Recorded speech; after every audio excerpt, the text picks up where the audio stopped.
Coming to you from UBN Studios in Burbank, California. You're listening to the Unsugarcoated Podcast with your host, Aalia. Hello, and welcome to another episode of Unsugarcoated with Aalia, your favorite social good podcast. I am so happy to be here with you today, and quite blessed, quite frankly. I love being in a state of gratitude, and I think that in my life right now, it's very easy for me to do that. I have my health. I'm here with you guys, and that to me is really all that I need, right? But there's a lot going on in the world right now. I want to kind of give a little update. We just recently released the social good shorts that I've shared with you. Unsugarcoated Media will be putting out. If you go to YouTube and then Unsugarcoated Media's channel, you will see that we have released the first of 3 5-ish minute social good shorts that we have produced and created through the pandemic. Why these social good shorts are really important in a couple of different ways to see them is, one, they are a representation of what our organization has been doing through COVID. As a production company, our opportunities are limited. A lot of us are reliant upon how good the internet connection is that we have and how we're able to communicate with people over the past year and a half. But we didn't want to stop our effort. If anything, it only drove us to try harder. We're so thankful for the people who have collaborated with us to put out these documentaries and create this social impact through storytelling, which is one of the main primary objectives of Unsugarcoated Media. One of them is called Breaking the Cycle of Abuse with Jessie May Redmond, an amazing woman who shares her own personal story of not only being abused as a young girl, but then growing up and being abused or being an abuser herself as a parent. So to hear, and I want to point out that it's quite significant that, especially, this is a Black woman, okay? To be quite candid, in the Black culture, you don't have a lot of people who are able to stand to their children and say, I'm sorry for what I have learned to do, because some communities are just not given that emotional intelligence. Mine is one of those as well. And so the documentary was very, very powerful, even for myself. The second one is called Profiling with an amazing Billboard musician, I Am Fame. He shares his personal journey with being racially profiled by police more than one time, as well as an observer. So extremely powerful. And we had a third one, Fight Fire with Fire, which features an amazing woman, Ingrid Turner, who nearly died at 8 years old in a house fire that took her father and her brother. And at 8 years, she was completely disfigured by the fire. She is now a physicist and an engineer and is campaigning to create a system that would end wildfires as we know them and how we fight them. So you guys, please understand, we need you to support. We need your help. You guys always say, how can we support you? Share these short documentaries. They are only the beginning of several that we have been working on and are very proud of what we're doing. So that's that, okay? So, do that. And then on top of it, stay tuned for our guest today, because we have an amazing guest. And the conversation is actually in something I'm quite passionate about: synchronicity and the state of flow. Every moment in the universe, it's whispering to you, right? And you're constantly, I know at least me, I'm constantly surrounded by signs and things that I feel are pushing me in the direction or not. Sometimes when something doesn't happen, I want you to know my response is, I was not supposed to be there. I'm okay with that. I think that for many of us, we struggle, and that's actually a part of emotional intelligence, having enough awareness to say it's okay if something didn't happen. And then conversely to that, if it does, it's also a little bit because you are in a state of flow. You are following the path that the universe is pushing you towards. That's a conversation that some people really feel holds value and is something we should be paying attention to more often. And to have a conversation on that with me is an amazing man who's quite credible. So with that, let me go ahead and get you started and introduce him. Sky Nelson-Issacs is a physicist, an award-winning original music composer, and author of Leap to Wholeness: How the World is Programmed to Help Us Grow, Heal, and Adapt, and Living in Flow: The Science of Synchronicity and How Your Choices Shape Your World. Discovering an early fascination with holograms and some of the most fundamental questions in physics, he has sought over 2 decades to establish a scientific connection between synchronicity, wholeness, and flow using research and original ideas.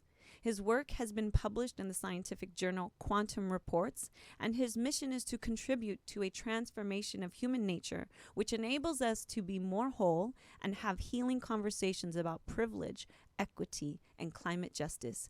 Ladies and gentlemen, please welcome Sky Nelson-Issacs. Hi, Aalia. It's great to see you. Thanks for having me on the show.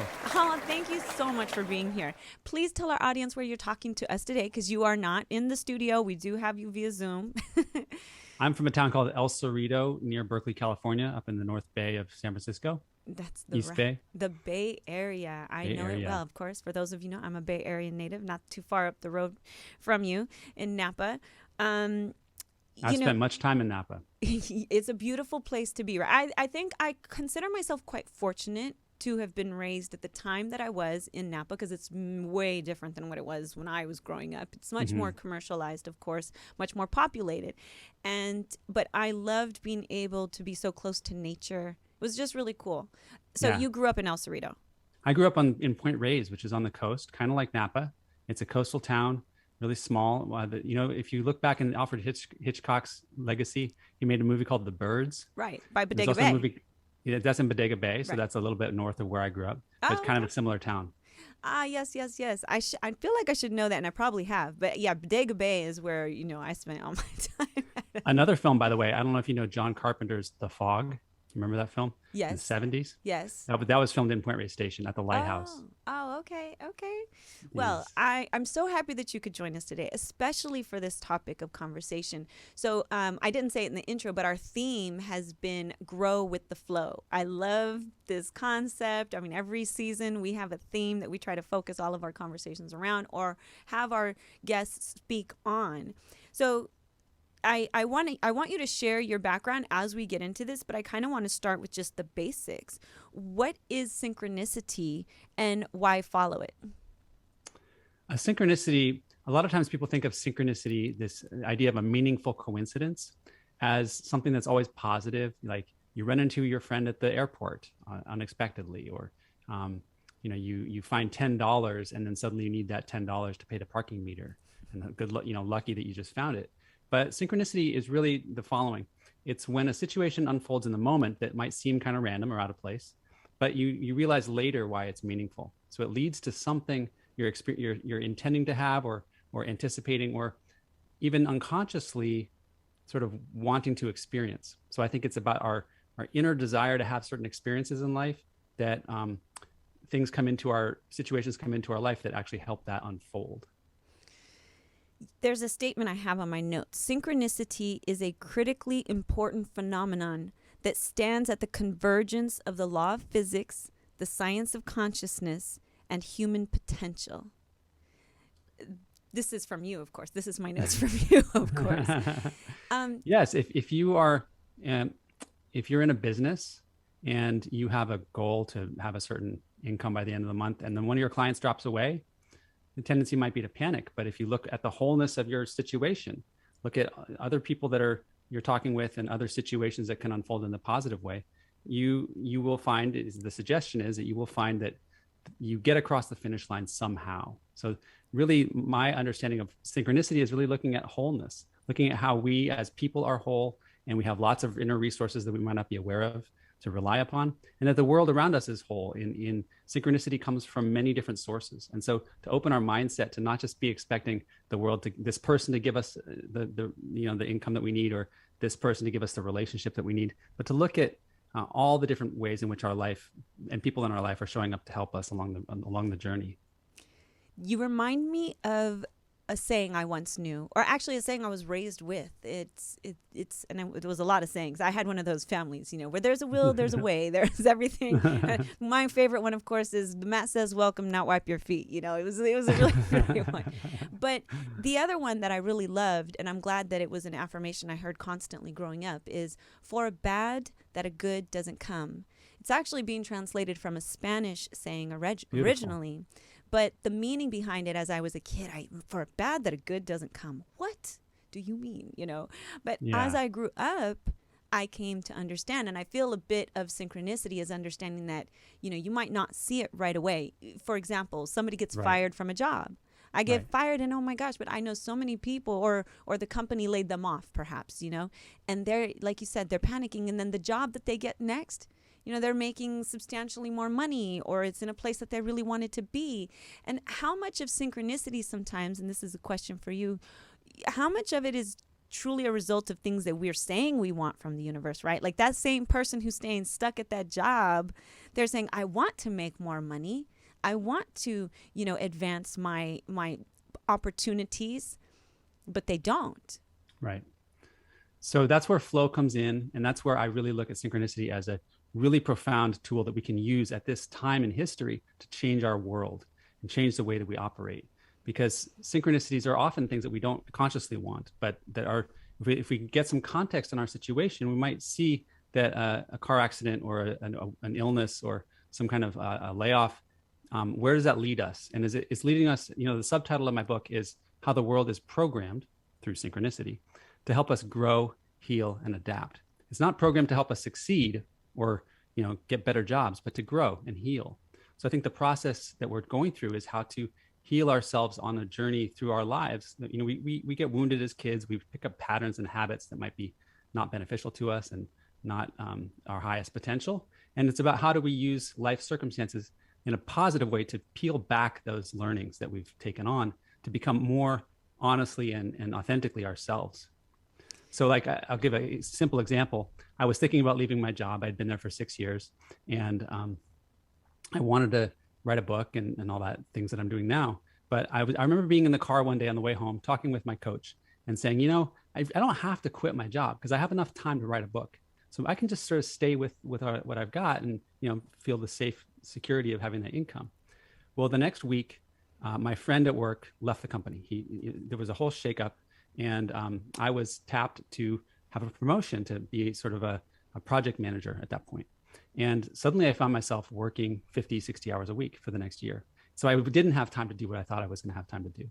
So what I said with that statement, I'm not going to quit my job right now because I'm going to stay with the safe route, was I'm okay with this situation as it is. I don't want to change it.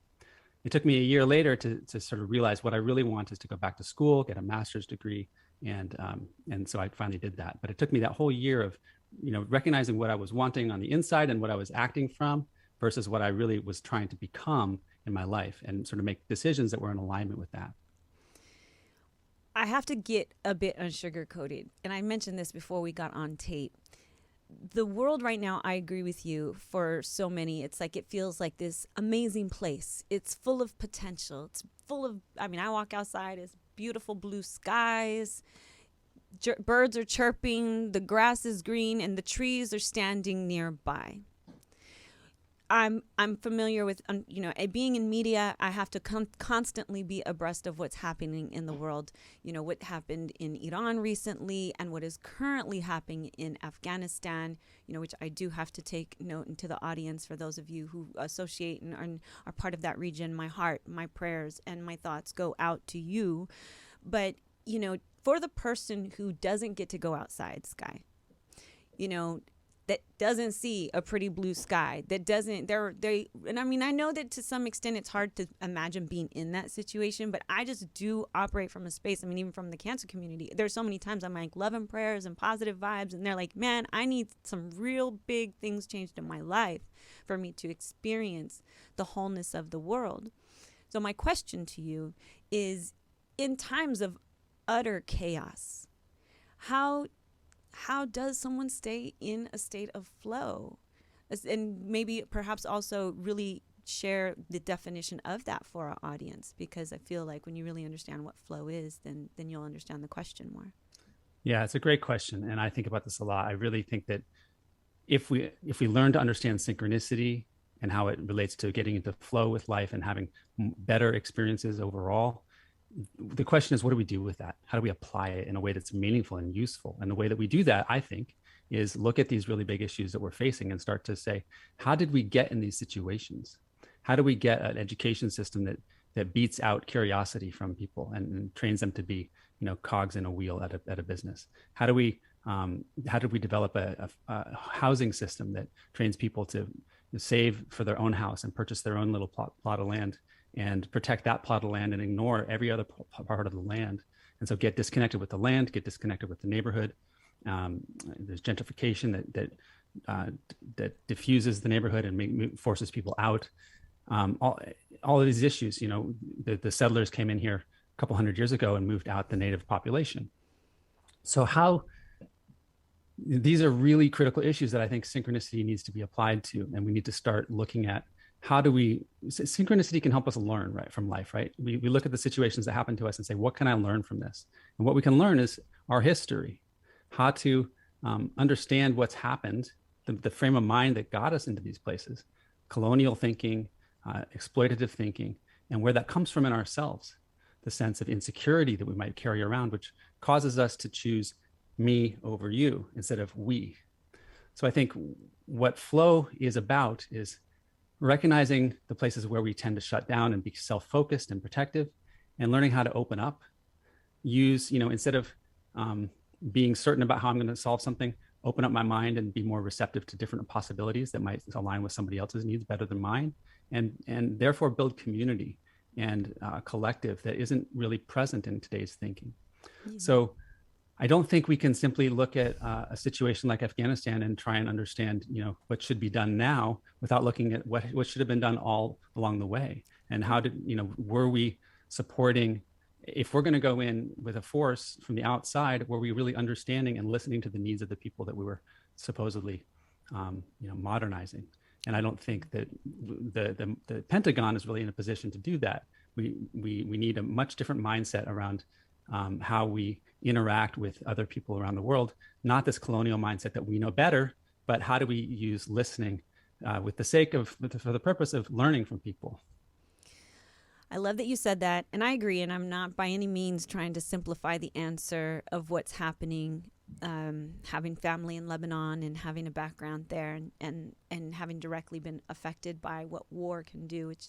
It is the reality that I know some live with, and all I can do is that in those moments hope that doors open, that things are allowed so that they can have those opportunities.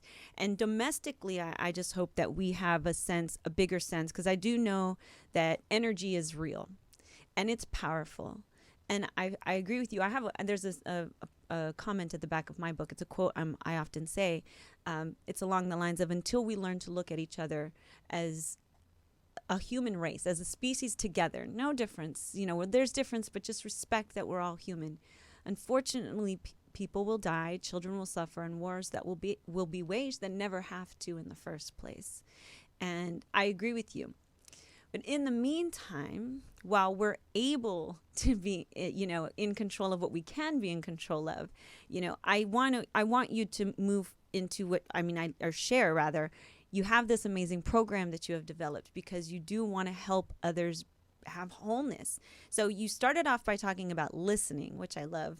Right. You also you talk about remaining sincere. Why don't you move into that and then also share with kind of how the program became available and what people can expect from it?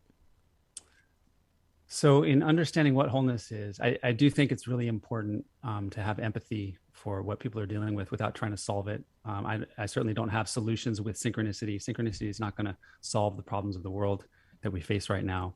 I think it's a way of understanding at the bottom level where we're coming from in our choice making, and how that filters over time into bigger level structures that we create in our lives and lives that we create for ourselves, what kinds of jobs we take, what quality of relationship we build. And as a physicist, what I do is I look at the simplest situation. I don't look at the hardest situation first. I look at the simple one. How do I make decisions? Am I coming from a sense of fear, a sense of insecurity? And how in my life has that guided me towards specific situations I did like or didn't like? And what I'm trying to put in form here is that there's a certain way of making decisions with some faith, some trust, some listening, and that helps us align with the circumstances, and that we can trust that certain other circumstances will show up to help us. And that's what we call synchronicity. So to understand what wholeness is, I suggest 4 different possible steps together. The first, as I mentioned, is listening. And listening not with the sake of, for the purpose of like coming back with an argument, but for the sake of being transformed, really believing that we have something to learn from each other. That's what I call listening. And then the second step is remaining sincere, not going into self beat up when we make a mistake or when we don't listen well or when we do something that's against our values, but going right back into, I am a person who has good thoughts for the world. I want to create a better world. I don't know how. I'm going to make mistakes, but I sincerely want to change. So it's this desire to change that comes from a sincere desire.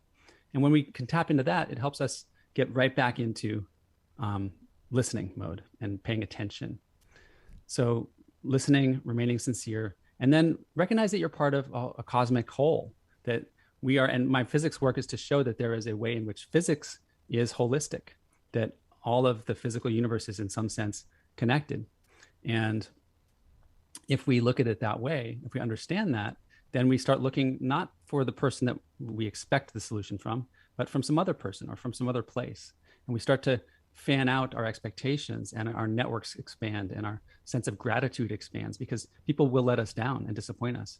But we need to be looking for, how am I going to, in my life with all the resources I have, how am I going to move forward with a solution to this issue? And that's how I think we can start to untangle some of the bigger issues like climate change and like a geopolitical turmoil, by looking at how do we really listen and work with the flow of how the events unfold instead of our preconceived notions about what's supposed to happen from the outside. So when we do accept the resources of sort of the wholeness, then we need to take bold action. And that's the 4th step. So step into action. And if we're looking at the universe around us, the whole thing as a potential source of solutions, then it takes away some of the fear that this particular source of funding will dry up, or this person won't talk to me anymore, or whatever it is. We lose that fear of failure, and then boldness becomes natural. We start to take risks that we wouldn't have taken otherwise, and believe that we can accomplish things that we wouldn't otherwise. And then we're able to really contribute our authentic self to build from the ground up what we have to offer in the world. You know, we talk so much about authenticity this day and age. It seems like it's funny to me a little bit. So we all been fake this whole damn time. People are like, yeah. But I call those filters. You know, being in that, you know, how does that make authenticity more capable, in your opinion? You know, and I say this being very cognizant of, like, to me, the state of flow is, like we said earlier, and when things happen, I genuinely feel like they happen for a reason.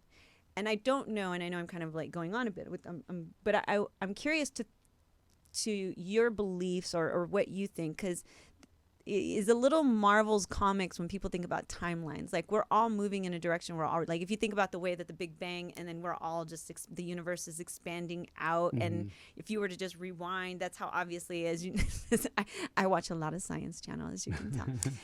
and my favorites is the History Channel, and I'm learning all about my universe. I want to know, you know, because it's those moments actually that I can feel real insignificant. I'm not going to lie. Like, there's so much out there. Well, right? There's this other thing about being really connected in awe, right? When you feel insignificant, you also get a sense of awe. Yes. And you lose track of yourself, and you're like, oh, I'm part of something much bigger than myself. Exactly. We need more of that. Exactly. So how does that help contribute to the authenticity? Because I feel that there's a lot of people that throw that word around, but they really don't understand what it means. I think the power that is going to change the world is the power of human spirit and the human soul, and expressing ourselves without the filters that we've picked up. Like, we grew up in a culture that had certain expectations and certain beliefs. We grew up in a family that had certain expectations and beliefs. We learned either to hold our voice back or to overemphasize our voice, whatever our patterns are. And it's when we're able to peel back those filters. And this is the essence of the work that I do in the workshops I lead on wholeness, synchronicity, and flow. If we can identify what's filtering us, what's keeping us from being whole, from expressing ourselves wholly, and from hearing other people in their wholeness, what biases are we carrying that stop us from seeing the world as it really is? When we can start to see those things, like taking off our glasses. If we were wearing glasses, we see through the glasses. We don't see the world, we see the glasses. So by peeling those things back, by understanding ourselves better, by having a deep sense of inner awareness of our patterns, then I think it's like, what can we do to change the world? we can stop getting in the way of change. We can stop holding people back from expressing themselves. We can stop holding people back from having access to information. We can stop holding people back from having access to money and finance. But people will naturally unfold in a harmonious direction when the structures in society are built in a way to allow them to. Right. So that's what flow is about. Right. Now, you taught in a classroom for 9 years. You taught students. You also, you have a teacher background. How much of that time and, really working boots on the ground, as I like to say, did those experiences shape your current understanding of what we need? Because especially when it comes to the communities, the BIPOC community and social change, advocacy, we've seen a lot happen within the Black Lives Matter movement in these past years. And, so the past year and a half. So yeah, how much of that contributed to and shaped what you do now? Well, what I took away from my experiences as a teacher, one thing I took away was how connected all of these issues are. We look at the world and we say, oh, there's a pandemic that's happening. There's a war in Afghanistan and destruction in Haiti, very impoverished people there that are suffering from the earthquake, especially including the one 10 years ago. There is climate change that we absolutely have to deal with. And there's racism, and there's unearned privilege and inequity in incomes and financial systems. These things are not separate issues. They're all connected. And the first, one way that I started to see this was when I read an article researching my book that was called "Don't Ask People of Color to Get Arrested for Climate Change." And it made me start thinking about the connection between, that Indigenous people and people of color have long been on the front lines of dealing with the effects of pollution, dealing with the effects of rising ocean levels, or living outside of a power plant that's polluting. And folks who are on the margins or are marginalized socially are also suffering at the hands of climate change more than others. So to understand the connection between all of these issues, I started to see that in the classroom, where I'm teaching kids who I feel like if I'm just a good enough teacher, then they'll learn. But actually I have to meet them where they're at, and their families are not necessarily on the same level of expectations around what they should do in school, and or social expectations or whatever it might be. And I'm not the one to judge that mine is better or theirs is better, but there's sort of a holistic picture that needs to develop, that a kid is raised by their family, by the community, by the society they're in, by the TV that they watch, by the teachers they have. All of these pieces fit together. And the financial economic system is a big part of that too. It's so critical. I use the word critical when it comes to climate change, for people to wake up and understand that there are things happening, whether you don't believe why it's happening. You can argue with me about that, however or not, but just have your opinion. But there is something really happening in our earth, and we need to be concerned.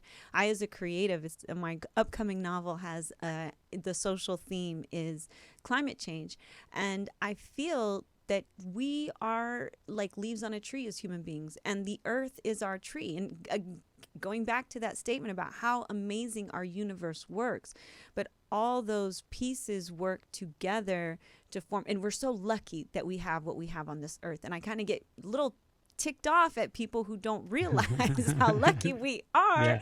And you're messing it up. We're messing it up. I don't even want to, even myself, it's when you can buy not recycling water bottles or whatever, when you can do these little things that everyone says, I can't make a difference. No, if you read the compound effect or you understand it, no, we can make a difference. But what's disheartening is that we are like leaves on a tree.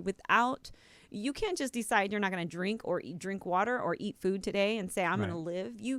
And where do we get these things from? We get them from the earth. Without the earth, we don't exist. And I'm having a really hard time with seeing people be so dismissive of what I believe to be very valid and real concerns for our well-being and what we currently live in. So I love that you bring that up.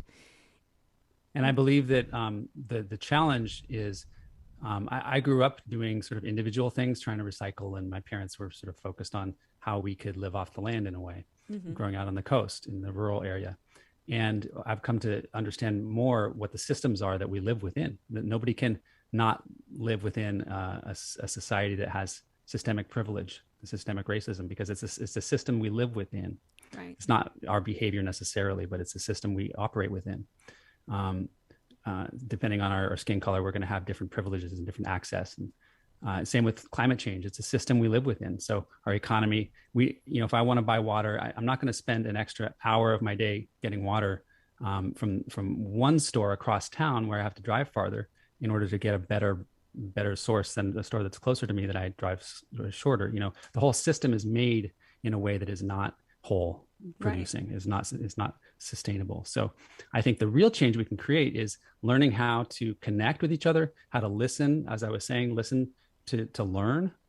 And then once we listen to learn, then we start to see how we can plug in. Like I spend, one of the ways I volunteer my time is to get involved in political campaigns and make phone calls to voters and to representatives. And there are important ways that we can actually influence legislation if we know sort of what we're focusing on. Right. Yeah. Right now, there's a lot of efforts to undermine voting rights especially for Black people in this country, in the U.S. And we can do a lot. There's a bill in Congress, the John Lewis Voting Rights Act, to make sure we reinforce the Voting Rights Act of 1965. So those are things that I think, whatever your view is on how what we need to fight for, I think synchronicity has taught me that when I get involved, I see the world change. Yeah. You did see a lot of that from the Black community over the past election. And that the day after the last election, that's why they've been fighting even more ever since, because those rights, how people were able to show up, was not welcomed. And right. We know that. And that does happen, by the way, in other countries as well. Like the whole voting thing. I think that's one thing that people really naively assume. Oh, you're just picking on it because you don't like this president or you don't like this structure. And I often have to say, no, you do realize that like voting, rights are violated around the world whenever somebody doesn't want to lose. Right. It's always it's about power, privilege, and prejudice. So I know all those things. But anyway, okay, so let me kind of move forward. So building symbolic momentum, synchronicity and flow. We've got something that starts happening. How do I build on that momentum, Sky, and keep it going? Well, there's a tool that I put forward, just an acronym, very simple: listen, open, reflect, release, act. And then X is like, don't give up, keep going. And that's the LORAX, LORRAX. And the idea is to start again with listening to the situation you're in. You might have, I've had a situation where my car broke down. I had to open my mind and think about like, okay, what's this really trying to help me with? Is there something here I can gain? And in that situation, I was driving a long way to an event I was speaking at, and I got there and my car broke down. I had about 2 hours to practice before my talk, and suddenly my car was dead. So I opened my mind. Instead of getting into the negative frame of mind and getting angry or frustrated, I tried to remain open. I reflected on the situation, that's the R, and I realized, first of all, I got to call the towing company to jump my battery. But then I'm also going to call other friends and have people show up to come hang out with and spend some time with and show up tonight. And I had shown up with some anticipation or trepidation about the event. But by the time the event actually arrived, I had let go of that anticipation and trepidation. And I had connected with so many people and had so many new people showing up to the event that I felt really, I was able to move forward with it in a really positive space. So by listening to life, opening our minds and reflecting on what is this thing trying to teach us, or how can we adjust, and then releasing our attachment to how things were going to go, then we're ready to act. So if we keep doing this, and the X is, again, is to not give up. If we keep doing this with some clarity of what we're trying to create, then I think of it like an apple tree. You've got all these branches of a tree with apples on them. And the apples represent the outcomes or the experiences that you want to have. And it's the felt experience. How do you want to feel at the end of all this? And that's what we're drawing ourselves to. And those apples, if there's a lot of apples, they make the branches heavier, and that brings about a greater likelihood of a synchronicity that sort of moves us along and gets us there. And so we build momentum by taking consistent action towards something. We get clear on what we want. We get clear on what kinds of actions would sort of jumpstart that process, like looking for a new job. We start doing the things necessary, refining our resume, talking to people, getting the word out. But then we don't necessarily look in one place. We sort of are open to where it comes from. So then the synchronicity falls in our lap because we've built momentum towards it. And we find out from somebody we didn't expect that there's a job opportunity, and then we apply and maybe we get it. So this is how it's worked for me to have greater experiences of like having some more control over my life. I'm not controlling the situations, but I am influencing the direction of the outcome by taking intentional action day after day after day. Yeah, I love that. When you were telling the story of your car breaking down, I couldn't help but remember this past Thursday. So I shared at the beginning, you heard, we released our 3 social good shorts. And on Thursday evening, we had a very intimate, I was very hesitant. I put it together in a week and a half because with the COVID cases rising in Los Angeles, I was not going to be the person to have some big event. And I had a very invite only for some amazing entertainment industry. I want to give a shout out to Larry Namer, co-founder of E, my mentor and very, very good friend who showed up as well in attendance with some incredible people. Well, here's the thing. This is why I'm telling you this story, Sky. So I get to the event and my husband is supposed to be there by 6. I notice at 6, he's not showing up. Now, my husband is late for everything. I genuinely think he was late for our wedding, but not that much. But anyway, he is late for everything. So I wasn't freaking out originally. And by the word, I'm just kind of like, okay, and I'm also staying in a state of flow because I can't put myself in a position where I get agitated or get all stressed out. But I notice he's not there yet.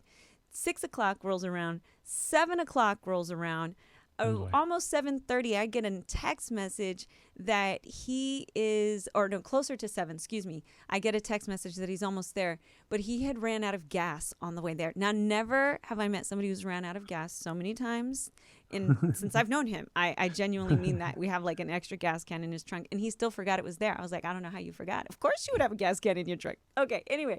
So then he's there, right? But he is there. And they went through everything that they went through to get there. And then all of a sudden I look at him and we had booked a DJ and we had booked an equipment rental. But there was one piece we didn't ask for. That was the techniques, the turntables. That was my husband's. He was supposed to bring them. I look at him. DJ's there. Equipment's there. No techniques. Oh, God. He has to run all the way back to our house in Beverly Hills to get the piece of equipment. Sky, he gets a flat tire. Okay, when I get this message, what's the learning? Right at that point, I am like, clearly the universe just doesn't want him here yet. I am not even going to argue. Here's the reason why I say that again. I agree with you. And being in a state of flow or just being able to understand, I am detached from the outcome right this second. I don't control it. I only control my reaction. And as a result of that, I was able to just kind of, thankfully we had some music playing while, so we weren't like dead in the water, but that's just it. Focusing on the solutions, focusing on the positive instead of the negatives. And, like they say, you can't cry over spilt milk. You said it in the beginning, it gets you into gratitude, right? Because there's so much that goes right every day. We wake up and our bodies are for most of us working most of the time. And it's a beautiful thing. And if we forget that, because, I think that one of the things that we can understand about synchronicity is it's like problems showing up in our lives every day. We every time we get stuff figured out, another problem shows up. And I think it's because we create like a vacuum, because we learn from problems, right? Yes. We learn from challenges. So we need to, if we fix them all, we get another one. So instead of trying to fix them all, just be able to hold the challenges at the same time that you have appreciation and gratitude for what's working, because they're always going to be in balance with each other.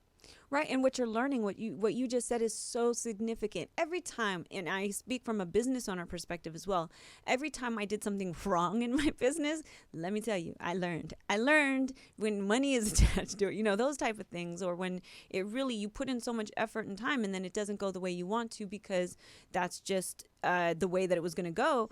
But also understanding that I grew from what would be considered bad things. I learned how to advocate for myself. I learned how to be resourceful and scrappy in the good sense of like, ain't nothing going to keep me down. We just figure it out, and that's the thing. I totally think you hit on that, which is so important. Finding your power. How does this help us find our power, Sky? Well, I think power is sort of what drives synchronicity. And a lot of us undermine our own power because of insecurity. We feel insecure in this world. We come into the world with needs, and some of them are met, some of them are not, but we always are dependent on others. And part of us never wants to be dependent, wants to sort of be on our own and figure it out for ourselves. That's true for me, at least. And I think one of the hangups that can happen is if we are successful and we have all our pieces in place, and we have our house with our mortgage, and we have our 401k, and everything's in place, we feel like we've sort of done it. We're finished, and we're not responsible for things outside of that. And I think that one of the reasons why problems are useful is because they keep us connected to the edge where we're actually growing and healing and changing over time. And so I think it's valuable to recognize when we have enough, or when we're secure enough in our lives to think about what's the bigger picture. What mark do I want to leave in the world? And how do I want to serve other people? How do I want to serve the community?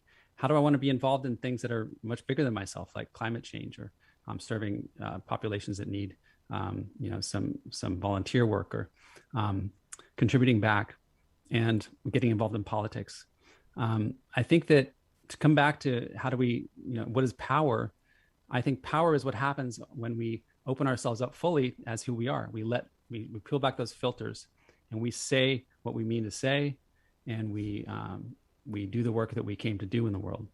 And I think that happens, the way I've gotten more closer to that is through this gradual process of paying attention to my life experiences, trying to learn from them and humble myself to the times I've fallen down, and then to get back up and see, what do I need to do differently this time? What did I learn from that experience? And stay in that zone of never having perfected it. As an author, as a physicist, and to where I met you on Clubhouse, I know you spend a lot of time, and please feel free to mention those rooms that you host in, because you speak on an array of amazing topics that anyone can even just go sit in and listen to and gain so much knowledge. But, what do you want people to know about you? When somebody talks about Sky and the work that he's doing, what do you want them to really feel? I want people to look at the work I do and see how much change we can make by understanding ourselves and shifting our worldview to be more expansive, less controlling of our situation, more open to the unexpected that happens in life. And so some of the rooms I lead on Clubhouse, we've started a room in the past few weeks called Wholeness, Privilege, Empowerment, and Equity, which looks at these really big, important, and sometimes challenging to discuss issues of social importance from a sort of a holistic perspective of what do we need to change in ourselves in order to have better conversations around this. Because I think that when we change, everything around us changes. And this is the essence of holism, that there's, a change that's made in one place that affects everything. And like I was saying earlier, with all of these, all these many struggles that we're facing that all seem really different, they're actually all related, possibly, to how we are operating in the world. And when we understand the impact of our choice of how we think, the colonial mindset of using others for a purpose that serves ourselves, exploiting the planet for the sake of benefiting our bank account or our economy, in little ways we can make shifts in our mindset that actually ripple outward. So I hope that the work I'm doing on, the research I do explores time in quantum mechanics, and it looks at time as a whole. And this is another room I lead on Mondays in Clubhouses, looking at wholeness and synchronicity and flow. And that's the workshop I lead also, called Wholeness and Synchronicity and Flow, once a month, the first Sunday of the month, on offline on Zoom, or it's online on Zoom. And we look at understanding time as a line, not just as a moment in time, but looking, where are we, where were we, and where are we going, and how do we make choices in our personal lives that lead to branches of the tree that we really want to be on? How do we become more conscious of the choices we're making, so we see maybe where they're heading before we get too far along that path? Yeah, I love it. And then you were able to come and bring it back to that time question that I had asked you earlier. So I love that you said that. One of the things that you have talked about, there was a couple things you said right there that I'm like, okay, I tried to write one of my notes. I know one of my notes was on the way that you do talk about in all of this is reprogramming. Oh, I know what it was. Okay. Mm-hmm. So reprogramming the brain, which to begin with, I just think it's important that we recognize that is a concept. We can reprogram, and we can upgrade the belief systems that we have to then say, oh, okay, like for example, I've upgraded my belief systems over the course of time to live the best version of, or the best quality of life that I can. And I look at the belief systems I have and I say, well, that was good. My parents raised me to respect people, to treat other people with kindness, but they were also kind of racist. And they were also kind of saying some things that I'm going to remove that from my belief system because now I recognize it's not true. I'm going to upgrade it with a better belief system that tells me and shows me and reminds me that, of how to really truly be kind to people, right? But so the ability to reprogram is something people need to be aware of.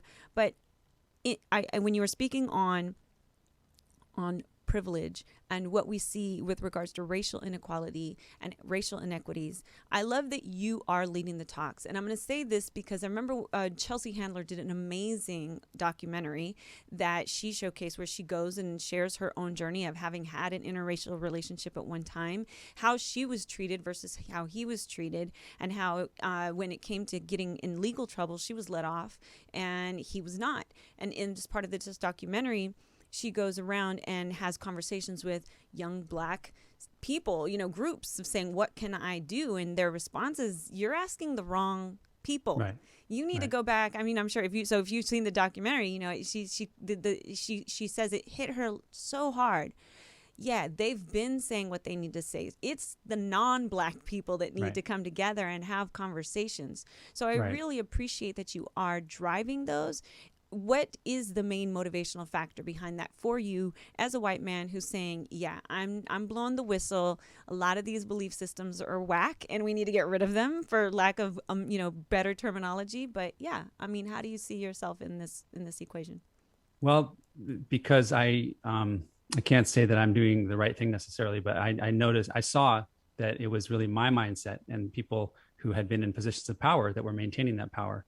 And that's really the cause of the systemic imbalance that we have with racism and privilege. I can't really speak to racism because I'm not the recipient of racism, but I experience privilege and I can really understand that. I can grow to learn more about that.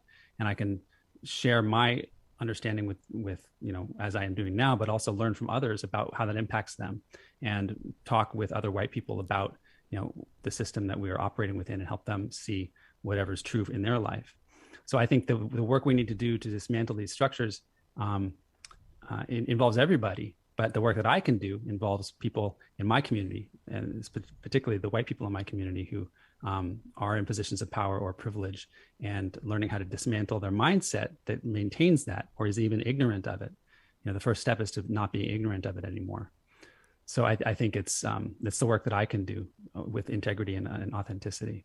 Yeah. And I love the way that you do it because ultimately everything that you're saying, it's not an argument of listen to me. What I'm telling you is better. You're sharing a practice. You're sharing emotional intelligence that helps people really with their own understanding of, like you said, empathy. That's why what we're doing is, we want to create empathy in everything that we do. And especially having amazing guests like you who come and take the time to share your own experiences and share what you've been doing. We always appreciate that. Everybody suffers when we're not whole. Yeah. We might feel like we've got, we've got our house or we've got our property. We've conquered the country, whatever it is, but everybody suffers in the communal, because the vision I have is a plurality where we live together with inequity and equal opportunities or abundant opportunities for all.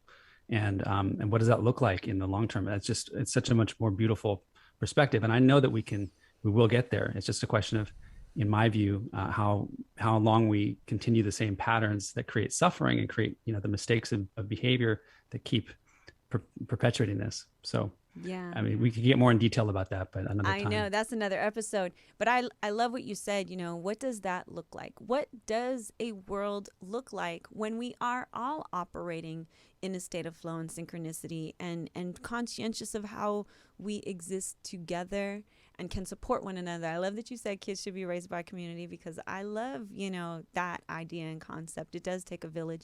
And whenever I see someone else, I mean, I don't see what country are you from, what skin color do you have. I see it, don't get me wrong. I see the beauty of whoever they are, but I don't feel separated or divided by them by anything other than maybe the differences between us are not, to me, divisions. They are simply just right. So we're all different, and we're all each whole at the same time. Yes. And that's what the study of wholeness is. I can't pinpoint and say exactly what wholeness is, but I can say that we're all different and we all experience wholeness. We are whole beings, and to allow that to exist in the world and create structures like education, finance, housing that support wholeness in all of its many forms is, I think, what we need. Yes. Currently, we create structures that pull us apart in different directions. Yes. I love that. All right. Where can our listening audience, for them at home, please tell them your IG, where they can support you, stay in touch with you? Find me at Synchronicity Institute. You can find the events I'm doing at the .com website there. And that's my organization. You can find me on Facebook, Sky Nelson-Issacs, Twitter, LinkedIn, and Instagram, Sky Nelson-Issacs. And on Clubhouse, I'm quite present. I have a couple of rooms every week that I'm leading. On Wednesday morning at 9:30 is the wholeness, synchronicity, and flow. On Monday mornings is a deep dive into science and sort of spiritual wholeness. So I'd love to connect with you in any of those places. Yes. And that's all PDT time, correct? Right now, currently? Yes, Pacific time. Amazing. Well, thank you so much for being with us. We genuinely appreciate you. And we will have you back for another conversation, because I know that there is a lot to dive in when we get onto these. But thanks so much for speaking about it in a way that our audience can truly appreciate and absorb and take to make their life better. Thank you so much, Sky. We'll see you soon, okay? Thank you so much. It's great to be on the show with you. Appreciate it. All you're doing. Thank you. And for everyone else at home, we will see you next week. But you got some homework assignment. I need you to go to the YouTube channel, go check out those social good shorts, and then share them, comment, please, because you know what? These are incredible people who have put their story out there, and we're honored to do so. Then come back for the next episode, and we'll see you then. In the meantime, this is Aalia, and thank you for letting us be unsugarcoated.